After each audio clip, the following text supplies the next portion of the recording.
Guys,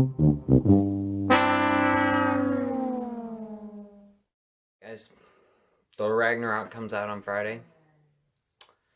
So let's talk about this piece of crap. Fant4stic. Fant4stic is a reboot of the Fantastic Four franchise, which I actually, again, if you guys know this, if you've seen my reviews of the previous Fantastic Four movies, I like the original Fantastic Four movies, the ones with Chris Evans and Michael Chiklis. Those ones are actually pretty decent, fun, campy superhero movies that don't take themselves too seriously and just offer a really fun popcorn flick type action movie. This movie was supposed to revitalize the Fantastic Four brand, make it dark and edgy like the Dark Knight. Because, yeah, that's what people want from Fantastic Four.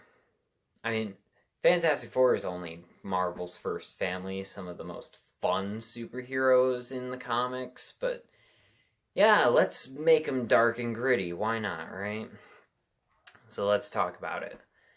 Fant4stic tells the story of these four teenagers. They really are. They're teenagers.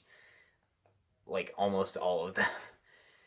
So these four teenagers, they build a portal to another dimension, and they go there and they get powers and become the Fantastic Four, but then don't do anything for about like 2 hours. So Miles Teller as Reed Richards, pretty good casting choice, and dude is a great actor. If you haven't seen Whiplash, highly recommend it. He's a great actor in that movie. And he does a decent job with the part, but he isn't great. And he has some downright terrible moments in the movie, too. And then Kate Mara, who I have seen good in other things as well, as Sue Storm, she's just dull.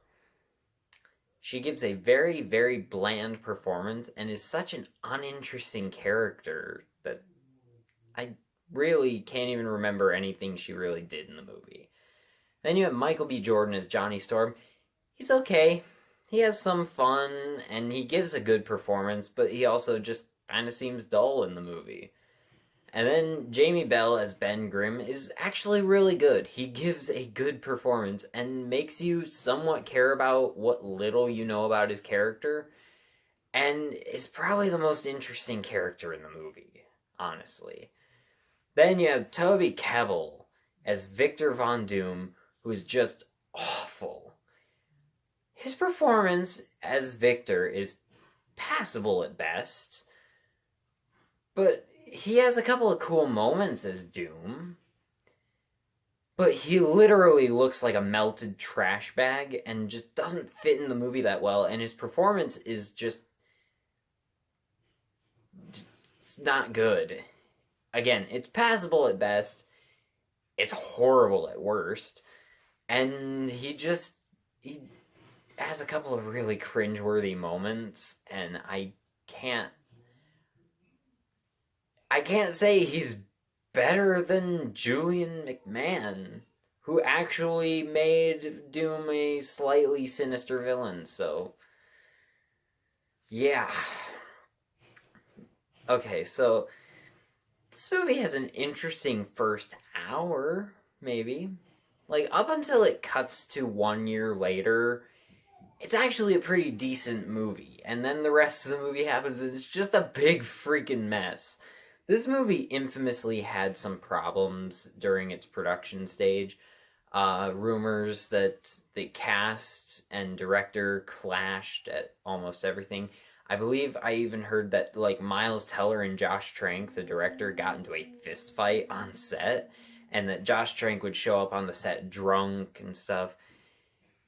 It really feels like a lot of those things are true, because this movie looks like it was made by a bunch of people who hated each other and were drunk. The visual effects are really bad, the writing is bad, the direction is basic and boring. The color tones in the movie are very dull and uninteresting, and I just hate this movie, guys.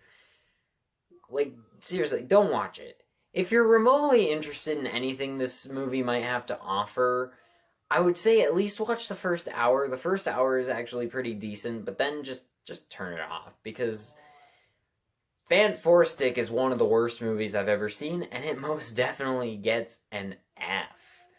This is just a terrible, terrible movie, guys. That's all I have to say. Thanks for watching. Let me know in the comments what you think of Fant4stic, and I'll see you in the next video. Bye.